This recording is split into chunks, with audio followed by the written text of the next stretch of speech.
So with that, I want to introduce Laksh Bhasin, who has been very involved in the conversation around social housing here in San Francisco. And to introduce you, I wanted to think about sort of a question is that, you know, the San Francisco Bernie-crats, along with Democratic Socialists of America and others, have really been promoting a left progressive vision of housing that is outside of the private housing market. So we'd love to hear from you, kind of your vision of what that social housing would look like sometime in the future, where you and I might be living in social housing, and to tell us a little bit about, in that work, how you think about that as being funded, designed, and built. Take it away, Laksh. Great. Well, thank you all for joining. I hope you can see my presentation. My name is Laksh, and I'm here to present about what a public housing for all system could look like in San Francisco based on the research and advocacy work that we've been doing for the past 5 or 6 years.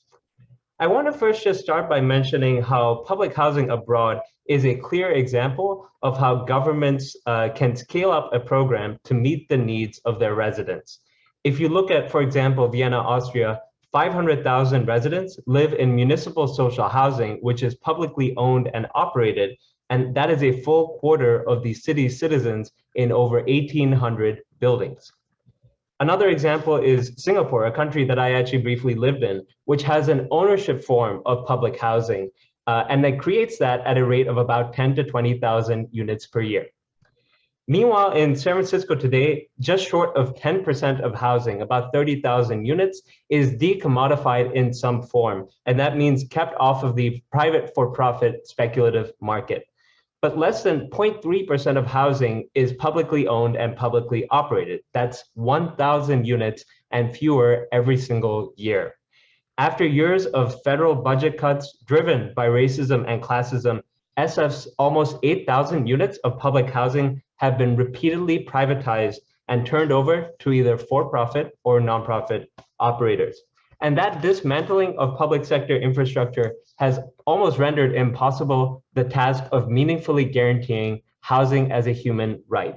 We need a large-scale way to be able to take a large amount of property off of the speculative market.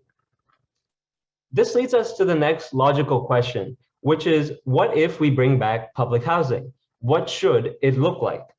Well, first of all, public housing, like with every other part of public infrastructure, such as schools and transit, has to be for everyone.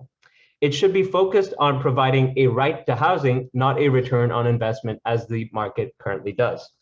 At the same time, it's not enough to create a service that's for all on paper, because it has to actually include the most marginalized in San Francisco. As one example, that means funding dedicated amounts of subsidies and housing for families of 4 whose income is below $40,000. They would qualify as extremely low income in the city. On top of that, the housing has to be affordable. Today, many tenants are paying over 50 to 60% of their income on rent. With local, well-funded public housing, that amount could instead be closer to 25 to 30% of their income on rent or mortgage. Public housing should also be truly public and involve community and resident input in decision-making from the building level all the way up to the department level in terms of setting the budget. And we also need good paying jobs and a new deal for workers. That means there have to be unionized public sector workers managing and maintaining properties. And one big benefit of doing this in the public sector is the stability and pension benefits that a public sector job provides. Less than 20% of private sector jobs today provide a defined benefit pension plan. And for most people my age, that is practically unheard of. On top of that, public housing must further a Green New Deal, including replacing natural gas with electricity. Climate change is the modern crisis of our times. And in San Francisco, we can use a city public housing program to deliver where the federal government is basically doing nothing at the moment.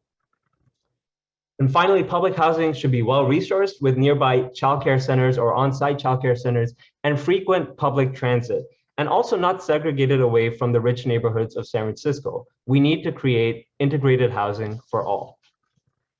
Now, to make this vision a reality, we worked to pass Prop K in November 2020, which authorized 10,000 units of public social housing. We had to do this because of a 1950 California ballot measure that requires a vote in a locality before even a single unit of public housing can be bought or built. That law, Article 34 of the California Constitution, is a segregation era relic that was passed with the help of realtors and private landlords, in part to kill public housing in its infancy. Prop K overcame that hurdle and got the most yes votes of any local SF ballot measure that year. It represents a clear mandate from 74% of San Francisco voters to create a public housing for all system. But unfortunately, its implementation has been delayed by the mayor's office. And our current mayor, London Breed's obstruction, is just one of the many reasons why public social housing shouldn't be run directly by the mayor. Folks may know about the Mayor's Office of Housing, the main housing agency in San Francisco. We faced several issues with this agency in getting social housing funds even allocated in the first place because it is subject to the mayor's political whim and has less oversight. The Mayor's Office of Housing also limits its own vision and role in housing development and isn't looking to actively shape the real estate landscape by managing its own public sector properties. On top of that, there is no oversight commission over this agency, and there's no inclusion of tenant voice in its governance structure. In the past, under federal public housing, the Housing Authority also suffered under the unique strong mayor system that we have in San Francisco. So this actually means that in order to fulfill the voter mandate represented by Prop K, we need a more democratic and dedicated department that is free from mayoral influence. And this is just one example of what a structure of that kind of a department could look like, drawing in part on some ideas that come from the community land trust setup.